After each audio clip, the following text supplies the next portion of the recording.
Hi everybody, welcome back to the channel, PH Born US Naturalized. Thanks for joining us. We really appreciate you guys, you watching and subscribing and commenting. It really makes life interesting for us, and we appreciate it. We hope you're enjoying these videos. Today I want to talk to you about something that I've been thinking about, hopefully to help people that were in my situation today. I was in a bad situation. I didn't have any savings, I didn't have any 401k, I did have the house, but that's all I really had to show for I don't know how many years, 35 plus years of working.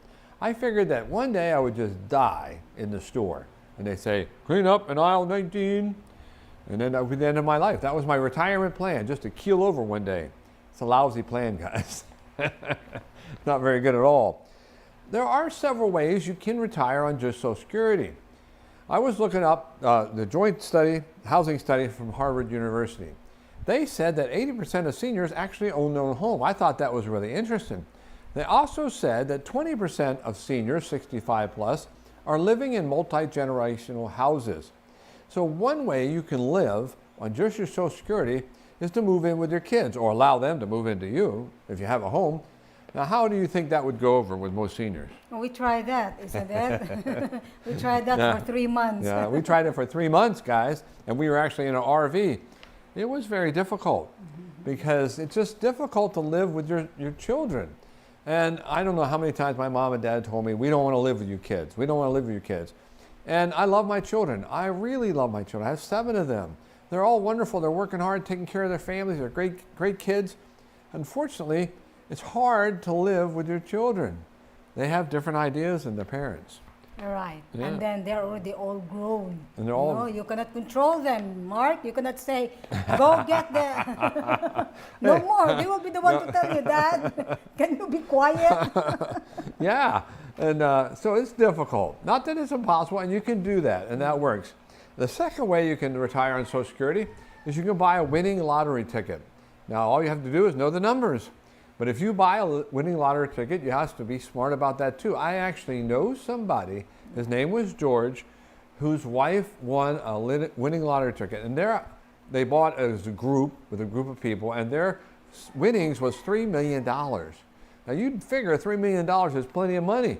I think George was 57 or 58 at the time, and he really didn't want to work anymore. So he quit. He quit working. But it wasn't very long, a few years after that George had to go back to work. Money's gone. Money's gone. Winning a lottery ticket doesn't mean you're going to be able to live the rest of your life and never have to work again, even with your Social Security. So that didn't work for him. Now, I'm not saying it wouldn't work for you, but how much money are you going to spend to win a lottery ticket? So I don't advise that. Yeah. You will lose a lot. You will lose a lot and maybe never win. Never win. The third way is do like we did and move to the Philippines. Well, that's crazy, Mark. Why would anybody move to the Philippines? See, the thing is, guys, not everybody can do the savings thing. Not everybody can do the 401k. And all the financial shows tell you they're supposed to save enough, maybe $250,000, $300,000, maybe $1 million if you want to maintain your lifestyle. Well, you know what? If all you did was work and save, you might be able to do that. And a lot of people have. So I'm not saying you shouldn't do that or you shouldn't strive for that. But life costs money. Yes. And when things come up, you have to spend the money to make life work for you. And in my case, there was nothing left. Just the ability to continue working. I don't mind working. Oh yeah, you're a hard worker, Mark. Yeah, I know. But I didn't want to work forever. The interesting thing was when I met Jess, we weren't even thinking about retiring in the Philippines, were we? Yeah, no, we were not thinking. No. I wasn't thinking. Yeah. In fact, were you even thinking about retirement? Oh, no. Before you met me? No. No. Yep. But what happened is COVID happened. I had some things at work that were being particularly difficult. Jess was a teacher at school making good money, and she looked at me and said, why don't you quit? Never even thought about quitting. And I said, oh, okay, I'll do that, I'll quit. So I quit. And then Jess is making lots of money, and we're doing fine, but when COVID hit, it was very difficult. And so 2019, we got to thinking about her house here. Well, we didn't think about that before. I wonder why we didn't think about that before. Because, as I have said, when I was still working, I never thought about retiring. Yeah. I was just here in this house, building this house, because my mom yelled. No, she was making it to make her mom happy. Yeah. But as things slow down and we look like we're going to run out of money or we're going to have to do something different, I had the house. We could sell the house, and that would get us a little bit of money. Not a whole lot, guys, but a little bit of money. And then we could bring that money over here and move into this place and fix it up because it was a mess. And that's what we did. And pay off our credit card debt. In fact, looking back at our bank statements from 2019, Jess and I were spending anywhere from $3,000 to $8,000 per month. Oh, wow. And we were living good. We had credit card debt. We were paying off mortgage. We were averaging $4,500 a month in expenses. That's a lot of money. And did you know that the average Social Security person gets about, according to Social Security today, the average Social Security recipient gets $1,785 per month just for Social Security benefits, retirement benefits. So $1,700 and $4,500 doesn't match up very well, guys. We had to make a decision to do something different. One of us would have to go back to work, or we'd have to do something drastic. Right. And I don't like to work anymore. That's the key. And she's younger than said, I. No, I don't want to work, Mark. And I was making Social Security, and if I worked, we'd lose some of that money. Because if you make too much money making Social Security, they'll cut you back. So I didn't want the government to keep any of the money that they thought they owed me. I wanted all that I could get. So me working was really not a good idea at that time. I can work now. I get to keep all of it because I'm 66. But Jess was tired of working too. So then we had to come to a decision. So that's why. We are here. We are here.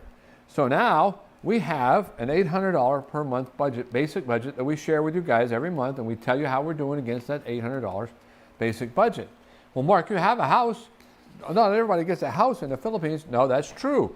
Not everybody has a home, but our basic budget has in it $200 for rent. So you can have $200 worth of rent in the Philippines. Is a really nice place. Well, what about people that aren't married to Filipinos or Filipinas? Well, if they're not married to a Filipina, you can still come over here as a couple. You just have to pay for your tourist visa every 2 months. And there is a retirement visa program. Right. Where you can apply for a retirement visa that will help you stay here extended term. It's more expensive. I would not be interested in that if it was me, because it takes a lot of money to get into that. But you could still live. We met a couple, didn't we, that was living here. And they lived here, what, 16 years or 16 times getting their visas? Remember that one we met? No, they are traveling around Southeast Asia. Yeah, but they were keeping their tourist visa They here. are keeping their Yeah. tourist visa here. Every 2 months they'd re-up. They are both Americans. Yeah. So you can do that, and they're just playing it in your budget. We don't have that because I have a tourist visa now, but we're going to change it to Balikbayan and eventually to a permanent resident as soon as we get all the snafus worked out. But that's for us, and it would be less expensive. But even that you could work into your budget. So if you're making $1,785 a month and you spend $1,000 on basic expenses, you still have $800 to use for your living. Have we been able to do that? Yes. Yeah. We've been having a great time. The last 4 years, we've been doing pretty much whatever we wanted. Even when COVID was going on, we traveled around. And then after that, we were able to do things like build a closet or take the trips. You know, a closet wasn't cheap. I couldn't have done that in America. We were able to buy appliances without credit. Our refrigerator cost $25,000. All cash. All cash. Because our money goes so much further here. So, okay, it's not for everybody. It's hot here. It's dirty here. It smells here. You know, it's different culture. People are strange here. They look at you. They stare at you. And then the bureaucracy here was, whoa. Yeah. So that's true. All those things are true. But don't think that you have to work forever, because there are no options for you. There is an option for you. Now, the Philippines is where we live. There are other countries that are welcoming to expats. You can actually move to Europe. There are places in Europe that your dollar will work better than it does in America. And Mexico. Well, I wouldn't go to Mexico. Mexico is an option. Yeah. It's up to y'all. Exactly. It is very safe here. I was sitting here, it's very quiet here, even though the roosters kind of quiet down in the afternoon. You can take a nice nap. But do you think, Mark, that our life here is easy because you married a Filipina? Can you close your eyes and imagine if you marry An American and live here? And live here? Yeah. What do you think? Will it be That's a same? really good question. I don't think it would be the same. because of the language barrier, one of us would have to learn the language and be an interpreter type person. But there are plenty of communities with Americans in them, and you can live there, and it's still the same budget availability, budget standard. You wouldn't have to. Or you might like to live in a highly urbanized area. Right. Yeah. If you are two American couples. Yeah. And Filipinos don't generally bother anybody. They do their stuff. They leave you alone. Now, if they see you on the street, they might ask you for money. Just say, I don't have any. They don't give you a hard time. It's not like sometimes they get aggressive and beat you over the head for your pesos. It's a very nice place to live. So yes, I think it would be definitely different if I had an American wife and not a Filipino wife. However, that doesn't mean you have to say no. And you can always come over and try it and see what you think before you commit to a long-term thing. Yeah, that's the key. Yeah. Try it. Yeah, try. And then if it doesn't work, then go back America and think again. So I hope this gives people that were in my boat, no savings, no looking at quitting work or retiring and taking it easy. I mean, I was shocked at how far my Social Security goes. I had no idea I'd be able to live like this. The last 4 years, like we said, have been great. And if we keel over tomorrow, I still had 4 years of wonderful experiences. We've been doing all kinds of wonderful stuff. And so if it's another 10 years or another 3 days, it's still good life. And yes, you will miss your family. There are downsides. You have to weigh all that in with your decision. But just the same, for us, it's been great, and I wanted to share that with you so you might have a chance to consider it. So you tell us what you think about my idea. I'm nuts. You think it'll work? It's interesting to you? Is it a viable option for people living in America? Yeah. So that's what I'd like to hear from you all. And again, thanks for watching. We appreciate that. And until next time. Okay, don't forget to subscribe. I was shocked at you, like, what? And we're comment. ending now? Yeah, we're ending now. Yeah, please like and comment and please subscribe. We'll see you again next time. Bye, guys. Goodbye. Thanks a lot.